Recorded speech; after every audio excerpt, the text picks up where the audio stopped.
What's up guys, welcome back to my channel. So pag-uusapan natin ang mga balita sa boxing. The Ring Magazine na nagkakahalaga ng $188,000 nasa Las Vegas na. Former heavyweight champion Iron Mike Tyson sinabing gusto niyang manalo si Terence Crawford kay Canelo Alvarez. Interim WBC Super Welterweight Champion Verrell Ortiz inilarawan ang lakas ni Canelo.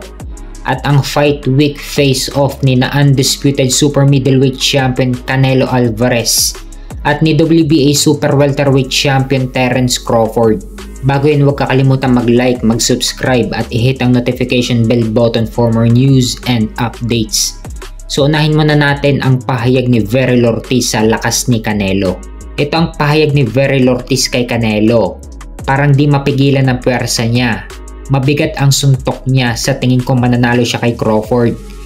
Pero hindi matatapos ang karera ni Crawford kahit matalo siya. Hindi ko lang nakikita na si Crawford ang mananalo. So yan yung naging pahayag ni Verrell Ortiz sa laban ng Canelo versus Crawford. So kahit na magkababayan sina Verrell Ortiz at si Terence Crawford, mas pinili pa rin ni Verrell Ortiz na mananalo si Canelo kay Crawford. So sa 154, hawak ni Verrell Ortiz ang interim WBC sa super welterweight at hawak ni Terence Crawford ang WBA super welterweight title. So pagkatapos ng laban siguro ni Crawford kay Canelo, pwede sigurong balikan ni Crawford ang 154. Pwede din niyang labanan si Verrell Ortiz. Pero sa stage ng karir ngayon ni Crawford, pili na lang ang mga kakalabanin niya. Lalo na't edad 37 na si Crawford at malapit na siyang magretiro.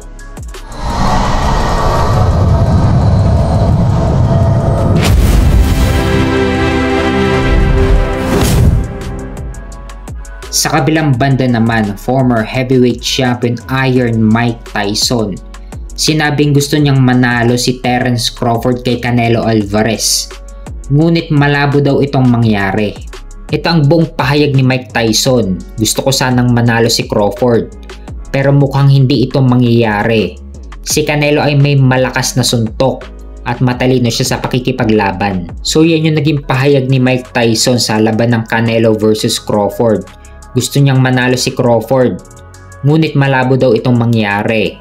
Malakas daw ang suntok ni Canelo at mataas ang ring IQ niya. Kaya impossible daw na mananalo si Crawford kay Canelo. So sang-ayon ba kayo mga tol sa pahayag ni Mike Tyson? So nakatakdang maglaban sa exhibition fight sina Mike Tyson at Floyd Mayweather Jr. sa 2026. Kikita na naman sila ng malaking pera. Kaya abangan natin ang exhibition fight nila.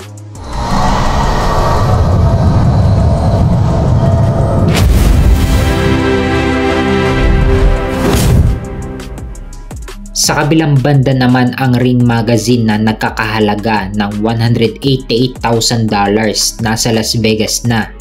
Kung mapapansin, mas mabigat pa ito kumpara sa Ring Magazine na pinanalo ni Canelo kay William Skull noong May.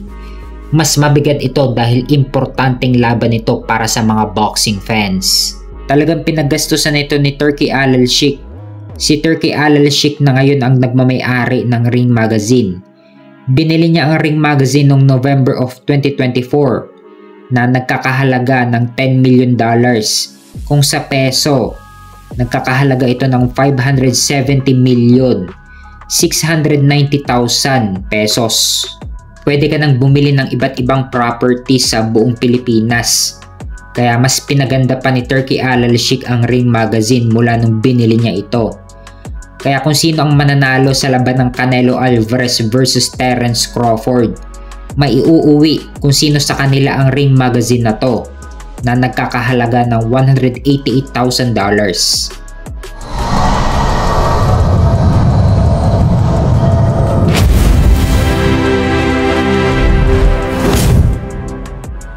Sa kabilang banda naman, ang unang fight week face-off ni na undisputed super middleweight champion Canelo Alvarez at ni WBA super welterweight champion Terence Crawford sa Las Vegas. So 2 days na lang laban na nila. Maituturing ito na pinakamalaking laban ngayong taon.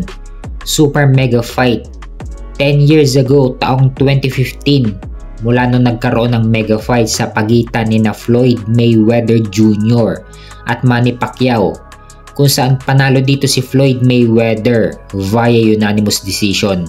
And after 10 years ngayong 2025, ang laban naman ni Canelo Alvarez at Terence Crawford. Bihira lang tayo makakita ng mga ganito kalalaking laban at lahat talaga buong mundo inaabangan kung ano ang mangyayari sa magiging laban.